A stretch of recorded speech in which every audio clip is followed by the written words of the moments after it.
Inilah kisah Kenshin dan Kaori, seorang pemuda kaya yang menyamar kerja sebagai cleaning service. Versi Kaori TV, episode 272.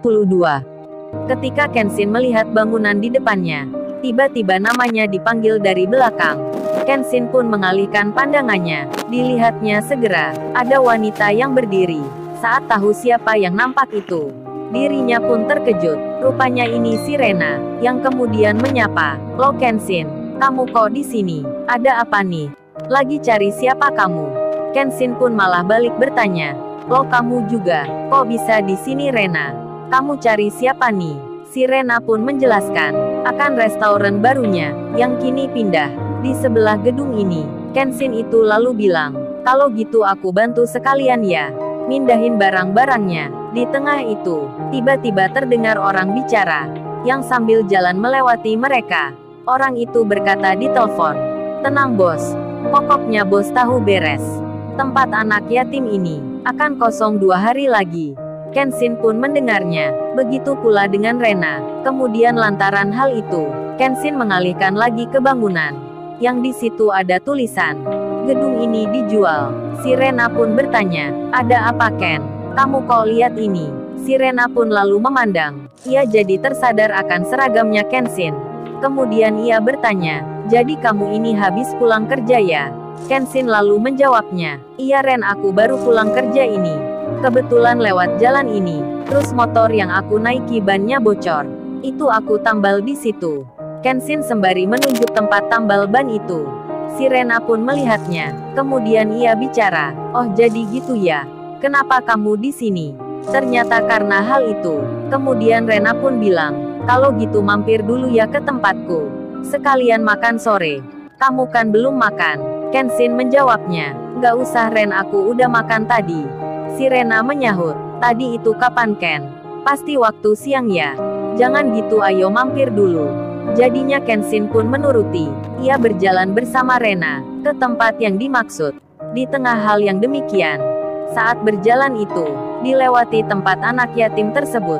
Kemudian Kenshin berhenti, karena ia melihat, ada aktivitas di dalamnya. Nampak anak-anak itu sedang membantu mengemas barang. Demikian dengan para pengasuhnya. Mereka nampak sibuk sekali. Kenshin memperhatikan dari luar, hingga si Rena bicara, "Kasihan anak-anak itu, besok harus pindah dari sini. Karena kemarin pemilik gedung ini yang memintanya agar segera dikosongkan." Kenshin itu lalu bilang, "Kamu tahu juga ya Rena, akan masalah anak yatim ini?" Si Rena pun menjawab, "Iya aku tahu Ken. Semua orang di sekitar sini juga mengetahui. Kan waktu itu, kemarin di sore hari, saat pertama kali aku mindahin barang ke sini, ada rame-rame di gedung sebelah. Ternyata soal masalah ahli waris. Yang satunya meminta agar tempat yatim ini dikosongkan karena akan dijual." Kenshin menyimaknya, sembari dirinya melihat lagi aktivitas yang ada di dalam. Di saat Kenshin dan Rena yang berdiri bersama di pinggir jalan raya, dari arah kejauhan, lewatlah mobil mewah yang dinaiki Iwan. Iwan itu berjalan begitu saja, tanpa melihat kanan kiri. Jadinya ia tak mengetahui akan Kenshin yang berada di tempat itu.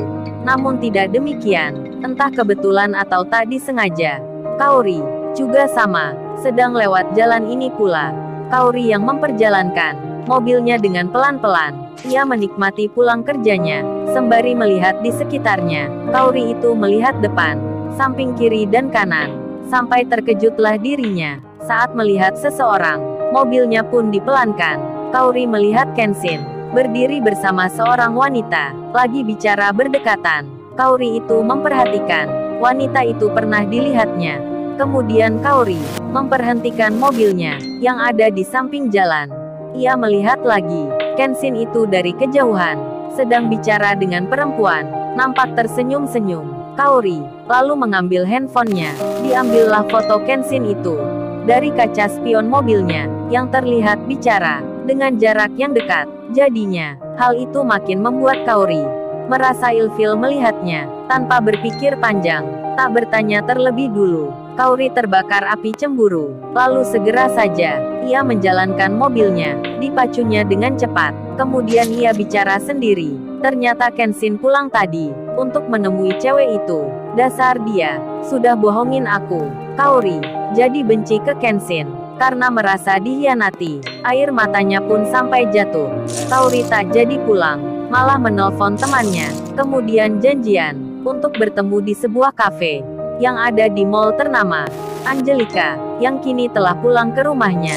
Dengan sejuta tanya, yang melayang di benaknya, Angelika itu merasa suntuk, karena baru saja mengalami kejadian yang tak disangkanya. Dirinya pun bertanya, kenapa cowok itu, anak orang yang kaya, kerjanya cleaning service. Di tengah hal yang demikian, handphonenya berdering, pesan WhatsApp yang masuk. Dilihatnya siapa itu, Angelika membaca nama, Denny, manajer restoran, yang mengirim pesan.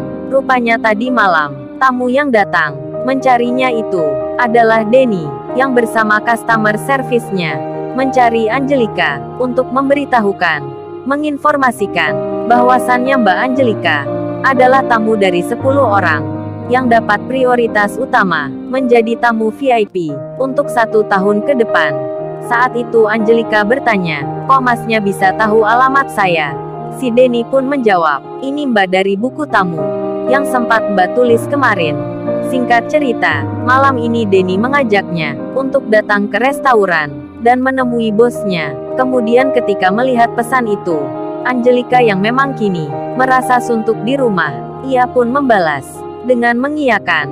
Usut punya usut, si Denny punya rencana bersama para staf kerjanya. Ia mengundang Angelika untuk datang ke restoran menghadiri acara, namun bukan sesungguhnya Denny yang bersama rekan kerjanya akan sedikit berbohong. Angelika, bukannya nanti diajak menemui bosnya, malah Angelika itu akan dibelokkan ke rumahnya Kenshin. Rupanya Denny dan customer service-nya tak mau malu sendiri.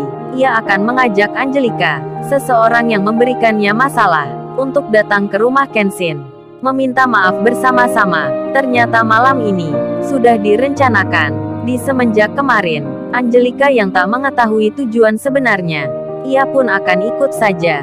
Dan malam itu, ia menelpon cowoknya untuk menemani. Di saat bersamaan, Kaori sudah di rumah temannya.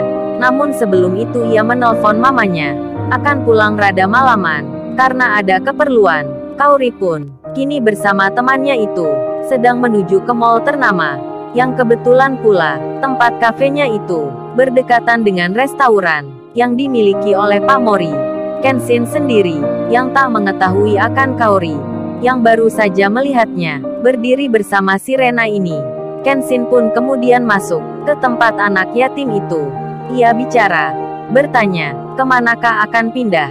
Salah satu pengasuhnya pun menjawab, jika sementara ini belum ada tempat yang pasti, ini anak-anak pun akan dititipkan ke rumah donatur yang bersedia menampung. Kenshin lalu bertanya lagi, berarti jadi terpisah-pisah gitu ya Mbak? Pengasuh itu pun menjawab, ya gimana lagi ya Mas? Waktunya begitu terbatas. Kita diberi kesempatan tinggal 1 hari. Emang kasihan anak-anak, tapi ya gitu kita nggak bisa berbuat banyak. Pemiliknya sendiri yang meminta. Kenshin yang mendengar jawaban singkat itu, ia pun mengerti. Tak berpikir lama, Kenshin lalu bilang, kalau gitu, saya usahakan bantu ya Mbak. Barangkali bisa, agar anak-anak ini nggak jadi pindah jauh. Pengasuh itu pun hanya tersenyum. Tak sedikit percaya ada di hatinya, karena cowok yang bicara ini hanya pemuda biasa, berseragam cleaning service. Pengasuh itu pun lalu bilang, terima kasih Mas. Lalu Kenshin melanjutkan bicara, maaf Mbak kalau pindah di gedung sebelah itu. Anak-anak apa mau ya? Perempuan itu jadi bingung, lalu bertanya, maksudnya apa ya Mas? Kok pindah di situ? Kenshin menyahutnya, kan bangunan itu sedang dijual ya Mbak. Barangkali entar orangnya mau membukanya untuk esok hari. Mendengar jawaban Kenshin seperti itu, pengasuh anak yatim tersebut makin tak percaya dibuatnya. Ia tak bisa mengerti bicaranya pemuda ini yang dinilainya terlalu tinggi.